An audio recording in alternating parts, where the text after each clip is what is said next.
Hello gamers! The God of War reboot came out in 2018 and here I am as a former fan, trying it out only now.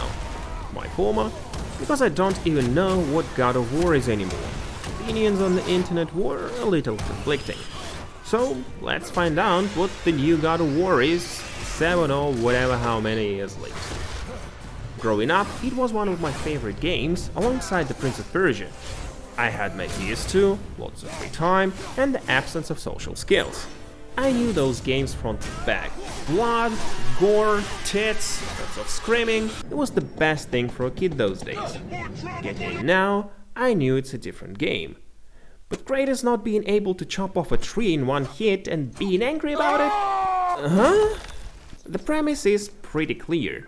Kratos stirred too much shit back in the day, so he fucked off to a different country to start a new life as a better man. His new wife is dead and he and his sick son need to carry her ashes to the top of the mountain. I can get behind this plot, but how did we even get here? Him? Here. Would love to know some context. Zeus, your son has returned! In the first games, we started with the Hydra, Colossus and the Titans. Now, with a guy who can barely stand. He is pretty charismatic though. And yet you hide out here in the woods like a coward. I've became somewhat of a sommelier of video game acting, and a boy is just a boy, and Kratos' actor's task was just to sound cool. Like, hey man, either be angry or annoyed and talk with that deep, growly voice. And yeah, he had some moments here and there, but nothing to write home about. Painless Man is a different thing. He walks, talks and acts with the goal to annoy. He really wants something. It's not really clear what it is exactly, but the deepness of his emotions is there. And it opens up later in the game when we find out why he's so unhinged. Surprise, surprise, all of his emotions are negative, but they're on the spectrum from I will fuck you up to I'm so fucked up. Not the best role to show yourself as an actor, I guess, but a good highlight in the game with some bland acting. Not bad, just with not too many goals. Boy. I like how Atreus is always impressed by what he sees. Like, wow, look at this giant piece of ancient technology made by fucking elves from another dimension. This is a thing now. And Kratos is like, yep. Wow, look at this place. A ruin. Well, yeah, but if a dwarf built it, they must have been impressive back in the world. Also, I'm not really sure how to explain it, but it is really bizarre to see Kratos actually communicating with someone and not just murdering them. Like, if young Kratos found a dwarf who can improve his axe, he would be like, "Make my axe better, dwarf, or I'll murder you." Like, okay, sir, here is your axe. It's now the peak of my craft. Can I please go to my family? Like, my kids are hungry. And then he would just test his axe on that same dwarf to see if, like, some new special move. And now he just talks. Like, it's really weird. Well, that was a waste of a perfectly good How hour. were you not seen? Even more, Kratos and the Blue Man are kind of vibing. Did he botch up on her girl? Quite the opposite. What did you do? It's better. Well, you already soiled my solitude, so you may as well join me. You're not hungry. Good. It's not what I was offering. All better. Now what the fuck else you want, huh? You don't talk to Kratos that way. But before he rips his head off, the dwarf is like, "You'll get something that will help you kill things faster." And it got to the point where Kratos doesn't even reply.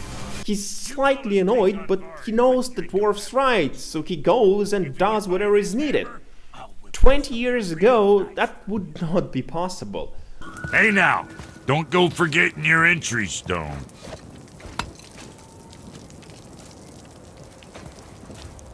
Unexpectedly, I actually like what was made with the customization. Small outfit changes that make sense and serve as details rather than the main points of attraction. Neat little stones on the axe. Every time I've noticed them I was like, ooh, nice. It's also better than this. Boy, here. Boy, look here. What's this about? I don't remember Kratos being fucking illiterate. Shitty languages, sure, but Atreus is like what, 10, 12? Kratos had to move, find a place to live somewhat peacefully, woman that cannot be in any way, shape or form be a normal one, and start a family.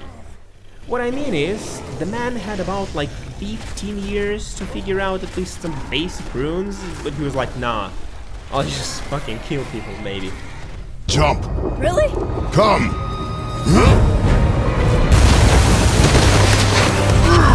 See this?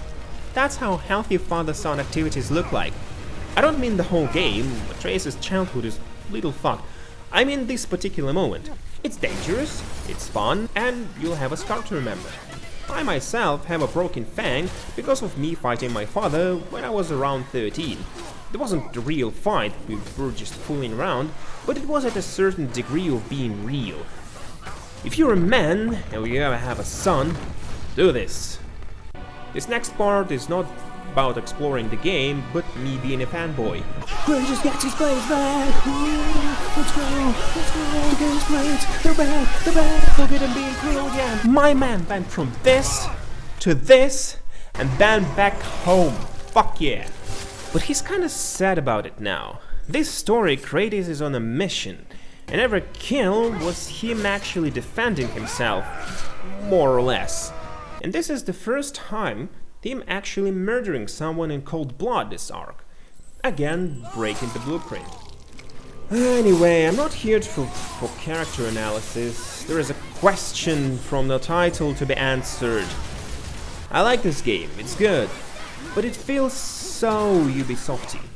First of all, congratulations, this is a yellow paint game now. Why? Why God of War has to have an open world now? Why crows, chests, fucking doors with stories, and the map that says how many you found or not? Sure, I look for them in a pretty casual way, but I do. But only because I'm sincerely interested in Kratos as a character, and not because throwing axe at 50 birds is fun. This is a story-driven, character-driven game. It has some basic gameplay that should be enjoyable within the context. But out of it, it's a little off. I've tried playing Ghost of Tsushima before the God of War, and after approximately 20 hours I dropped it. Looking for foxes, hot springs, haiku spots and other stuff was suffocating enough for me to kill the story. The story was good, but like the gameplay itself, I couldn't bear it. And if not for the already established character, this game, most likely, would have gone the same way. So, the big question. Should you play God of War 2018 as a non-God of War fan? Well, why are you even here? If you are interested in the movement, or want to know why so many people even care, then play the original trilogy first. Or at least watch some YouTube video retelling you the story. Then you'll probably get it. If not, and you're just looking for a game, skip this one without any regrets. It's just another AAA game. There are titles waiting for you that are way more fun. In short, want cool and engaging story? Start from the beginning. Without it, it's just another Assassin's Creed. However, there is still a window of hope. Can the second game be worth the effort? Is it just the first step on the way to greatness? Well, I'll come and check. There you go, opinion from a guy who was there from day fucking one. And what about you? Is 2018 the first game in the series and you think it's great and I'm full of shit? Or were you here from the PS2 era and still remember the good old days?